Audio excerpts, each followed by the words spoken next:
تم میں سے جو لوگ وفات پا جائیں اور بیویاں چھوڑ کر جائیں تو وہ بیویاں اپنے آپ کو 4 مہینے اور 10 دن انتظار میں رکھیں گی۔ پھر جب وہ اپنی عدت کی میعاد کو پہنچ جائیں تو وہ اپنے بارے میں جو کارروائی مثلا دوسرا نکاح قاعدے کے مطابق کریں تو تم پر کچھ گناہ نہیں، اور جو کچھ تم کرتے ہو اللہ اس سے پوری طرح باخبر ہے۔ اور عدت کے دوران اگر تم ان عورتوں کو اشارے کنائے میں نکاح کا پیغام دو یا ان سے نکاح کا ارادہ دل میں چھپائے رکھو تو تم پر کوئی گناہ نہیں ہے۔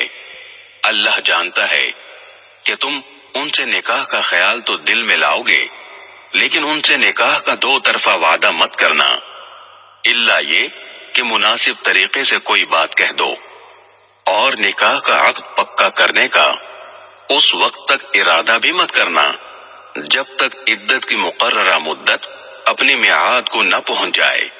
اور یاد رکھو کہ جو کچھ تمہارے دلوں میں ہے اللہ اسے خوب جانتا ہے، لہذا اس سے ڈرتے رہو، اور یاد رکھو کہ اللہ بہت بخشنے والا بڑا بردبار ہے۔ تم پر اس میں بھی کوئی گناہ نہیں ہے کہ تم عورتوں کو ایسے وقت طلاق دو جبکہ ابھی تم نے ان کو چھوا بھی نہ ہو اور نہ ان کے لیے کوئی مہر مقرر کیا ہو، اور ایسی صورت میں ان کو کوئی تحفہ دو۔ خوشحال شخص اپنی حیثیت کے مطابق اور غریب آدمی اپنی حیثیت کے مطابق بھلے طریقے سے یہ تحفہ دے، یہ نیک آدمیوں پر ایک لازمی حق ہے۔ اور اگر تم نے انہیں چھونے سے پہلے ہی اس حالت میں طلاق دی ہو جبکہ ان کے لیے نکاح کے وقت کوئی مہر مقرر کر لیا تھا تو جتنا مہر تم نے مقرر کیا تھا اس کا آدھا دینا واجب ہے، الا یہ کہ وہ عورتیں رعایت کر دیں اور آدھے مہر کا بھی مطالبہ نہ کریں، یا وہ شوہر جس کے ہاتھ میں نکاح کی گرہ ہے رعایت کرے اور پورا مہر دے دے۔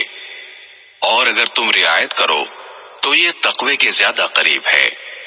اور آپس میں فراخ دلی کا برتاؤ کرنا مت بھولو، جو عمل بھی تم کرتے ہو اللہ یقیناً اسے دیکھ رہا ہے۔ تمام نمازوں کا پورا خیال رکھو، اور خاص طور پر بیچ کی نماز کا، اور اللہ کے سامنے با ادب فرما بردار بن کر کھڑے ہوا کرو۔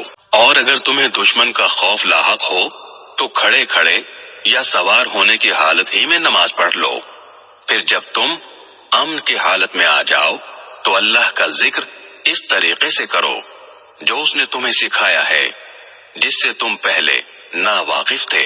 اور تم میں سے جو لوگ وفات پا جائیں اور اپنے پیچھے بیویاں چھوڑ جائیں تو اپنی بیویوں کے حق میں یہ وصیت کر جایا کریں کہ 1 سال تک وہ ترکے سے نفقہ وصول کرنے کا فائدہ اٹھائیں گی اور ان کو شوہر کے گھر سے نکالا نہیں جائے گا۔ ہاں اگر وہ خود نکل جائیں تو اپنے حق میں قاعدے کے مطابق وہ جو کچھ بھی کریں اس میں تم پر کوئی گناہ نہیں ہوگا، اور اللہ صاحب اقتدار بھی ہے، صاحب حکمت بھی۔ اور مطلقہ عورتوں کو قاعدے کے مطابق فائدہ پہنچانا متقیوں پر ان کا حق ہے۔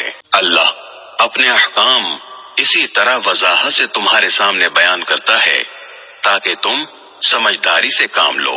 کیا تمہیں ان لوگوں کا حال معلوم نہیں ہوا جو موت سے بچنے کے لیے اپنے گھروں سے نکل آئے تھے اور وہ ہزاروں کی تعداد میں تھے؟ چنانچہ اللہ نے ان سے کہا مر جاؤ، پھر انہیں زندہ کیا۔